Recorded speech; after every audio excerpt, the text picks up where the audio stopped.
या बातमीपत्राचे प्रायोजक आहे Ghungroo electronics. Satyaratan, Nashik west, Sinnar, Nashik. Proprietor Rahul Bhavsar. Mobile क्रमांक 8308 46 11 11 91 75 23 67 08। नुकतेच सिन्नर नगरपालिकेत सफाई कर्मचाऱ्यांच्या समस्येबाबत आयोगाच्या वतीने बैठक घेऊन चर्चा करण्यात आली। ते फक्त कायम असलेल्या कर्मचाऱ्यांबाबत निर्णय घेण्यात आला। मात्र कंत्राटी पद्धतीने काम करणाऱ्या कर्मचाऱ्यांच्या समस्या त्याहूनही बिकट असल्याचे निदर्शनास आले। सिन्नर नगरपालिकेतील कंत्राटी पद्धतीने काम करणाऱ्या एका कर्मचाऱ्याने तर ठेकेदार व मुकादमकडून मिळणाऱ्या वागणुकीची कहाणी सांगून प्रशासन व लोकप्रतिनिधींच्या वागणुकीबाबत प्रश्नचिन्ह निर्माण केले आहे। अतिशय गरीब व हलाखीचे जीवन जगणाऱ्या सफाई कामगारांना विविध समस्यांना तोंड द्यावे लागते। शहराची स्वच्छता करताना कुठल्याही ठेकेदाराकडून कामगाराच्या आरोग्याची काळजी घेतली जात नाही।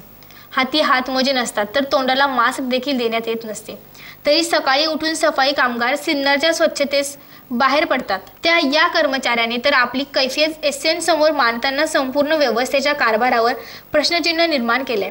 ठेकेदार यांना मिळालेल्या उत्पन्नातून चिरीमिरी म्हणून रकमेची मागणी करतो, असा आरोप मुळी माणुसकीला काळिमा फासणारा आहे। वेळेवर कामावर येऊनही ड्युटी न मिळणे, महिन्याभरातून केवळ 7 ते 8 दिवसच मजुरी मिळणे, या समस्या खरोखर गंभीर असून केवळ प्रपंचाचा गाडा नीट चालावा यासाठी असंख्य कामगार हा अन्याय सहन करून तोंड दाबून बुक्क्यांचा मार सहन करत आहे। याबाबत लोकप्रतिनिधी प्रशासनाने लक्ष देऊन चाललेला भ्रष्टाचार थांबवावा अशी अपेक्षा या कामगारांनी व्यक्त केली आहे। एसएन न्यूज साठी अक्षय गायकवाड। मी नगरपालिकेतला कर्मचारी, माझं नाव अनिल केशव बोडके।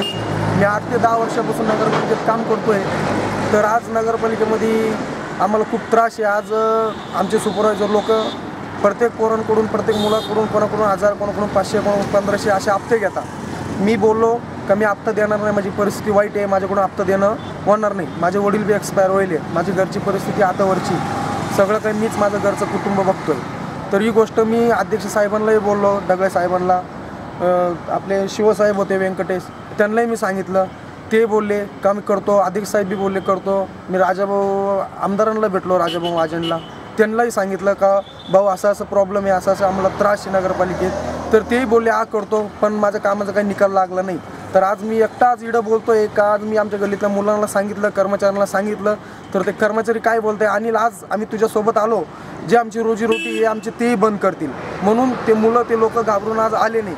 का त्यांचं शिक्षण होईल नाही, त्यांना नोकऱ्या पुढं दुसरीकडे मिळणार नाही। 15-15, 20 वर्षापासून इकडे कामं करेली, तर त्याच्यामुळे कोणी यायला तयार नाहीत। त्याच्यामुळे मी आज एकटा बोलतोय का आज मला त्रास आहे खूप। आज माझी परिस्थिती खूप म्हणजे खूप डाऊन आहे।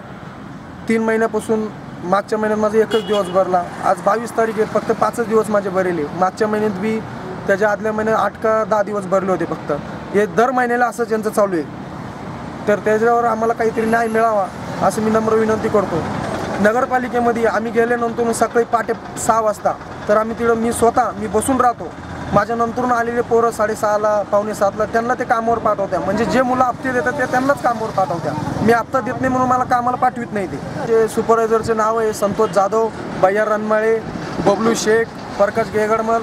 यांना भेटल्यानंतरून बी ते बोलता या मुकरदमकडे जाय, त्या मुकरदमकडे जाय, या मुकरदमकडे गेल्यावर तो बोलतो त्याच्याकडे जाय, त्या मुकरदमकडे गेल्यावर तो म्हणतो त्याच्याकडे जाय।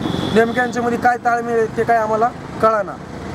आणि आम्ही त्यांना किती काय बोलू, किती जीव तळतळ करून बोलू, किती सकाळी येऊन सगळ्यात अगोदर बी येऊन बसलो, तरी ते जे लोक त्यांना हप्ते देतात त्यांनाच कामं देतात, आमच्या नंतरून बी आलेल्या माणसांना पण। या गोष्टीवरून मी ज्याला नाही त्यांना जाऊन भेटलो, माणिकरावला भेटलो, त्यानंतर राजाभाऊला भेटलो, त्यानंतर अध्यक्ष साहेबांना भेटलो, दुर्वास साहेब होते त्यांना भेटलो। आज मी स्वतः मजबूर झालो, माझी परिस्थिती एवढी डाऊन असून मी आज गरीब घराण्यातलं आहे, तरी स्वतः मी माझ्या फोनवरून फोन केला आज माणिकराव कोकाटे साहेबांना, पण ते माझा फोन उचलला नाही। मी त्यांनाही बोलाल का बोलायचं नाही, आज आमच्यावर खूप अत्याचार चालू आहे, म्हणून मी स्वतः मी स्वतः एकटाच अपील करतोय। त्याच्यावर आम्हाला लवकरात लवकर कामाबद्दल निकाल मिळावा आणि माझी रोजीरोटी मला मिळावा एवढीच नम्र विनंती करतो।